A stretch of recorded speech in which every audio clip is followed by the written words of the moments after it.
सच्चिदानन्दरूपाय विश्वोपत्यादिहेतवे तापत्रय विनाशाय श्रीकृष्णाय वयं नमः। पुष्टिमार्गीय सर्वज्ञ करुणारसपूरित श्रेष्ठ फल प्रदाता च तस्मै श्री गुरुवे नमः। जय श्री कृष्ण, राधे राधे। जय श्री वल्लभ प्रियजनों, दास का प्रणाम स्वीकार करें।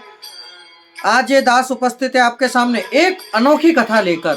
कथा ऐसी कि एक पुत्र के भगवत स्मरण मात्र से उनकी माता को यमदूत लेने आए थे। वह यमदूत भाग खड़े हुए और पुनः उन्हें लेने के लिए, उनकी माताजी को लेने के लिए विष्णु पार्षद आए। तो प्रियजनों, ऐसे दास की कथा सुनने के लिए सबसे पहले हमारे चैनल को सब्सक्राइब करिए, बेल आइकन बटन को दबाइए, हो सके उतना शेयर भी करिए और कमेंट बॉक्स में राधे राधे, जय श्री कृष्ण, जय श्री वल्लभ लिखकर लाइक अवश्य कर दीजिए। तो चलिए शुरू करते हैं आज के संत की कथा।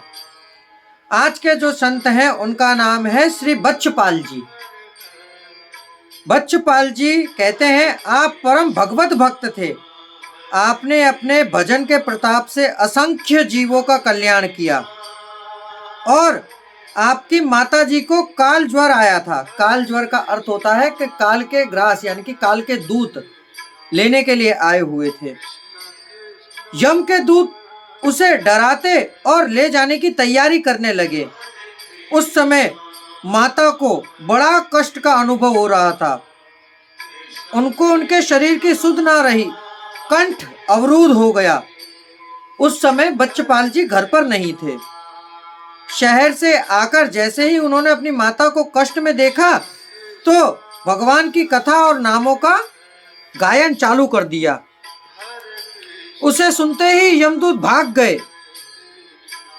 क्यों कि जब भगवत कथा हो रही हो उस समय ये ध्यान अवश्य रखिएगा कि जहां जैसे राम कथा हो रही हो तो वहां श्री हनुमान जी, श्री राधे, किसी भी रूप में वहां उपस्थित होते हैं। और स्वयं श्रीमद् भागवत पारायण जहां हो रही हो वहां पर ठाकुर जी स्वयं परिपूर्ण ब्रह्म साक्षात श्री हरि नारायण वहां साक्षात पधारते हैं। पहले तो श्री श्रीनाथ जी का वांगमय स्वरूप जो श्रीमद् भागवत गीता होती है उस स्वरूप में वहां विराजते ही हैं।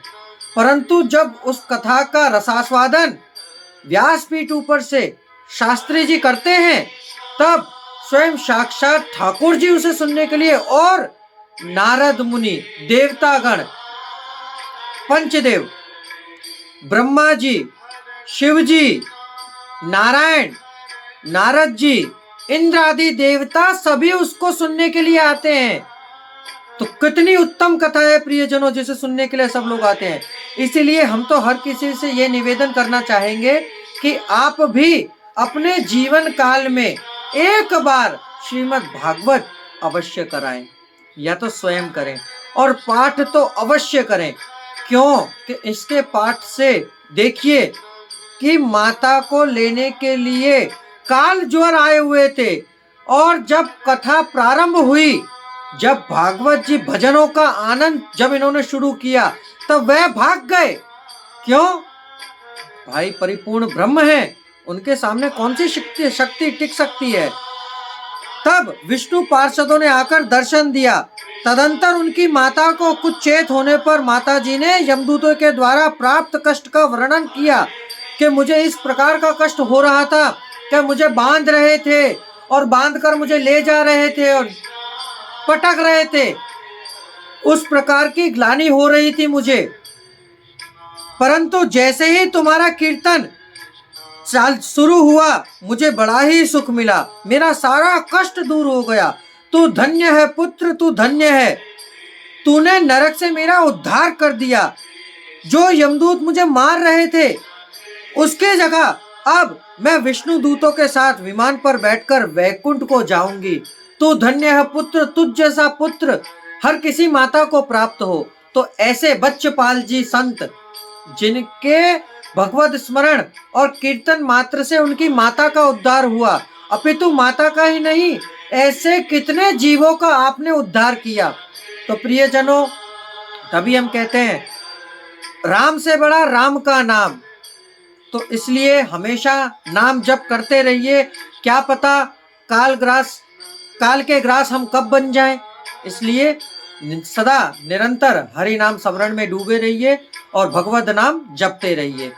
अब दास को आज्ञा दीजिए, कल पुनः मुलाकात होगी नई कथा नए प्रसंग के साथ। प्रियजनों, जय श्री कृष्णा, राधे राधे, जय श्री वल्लभ, अस्तु।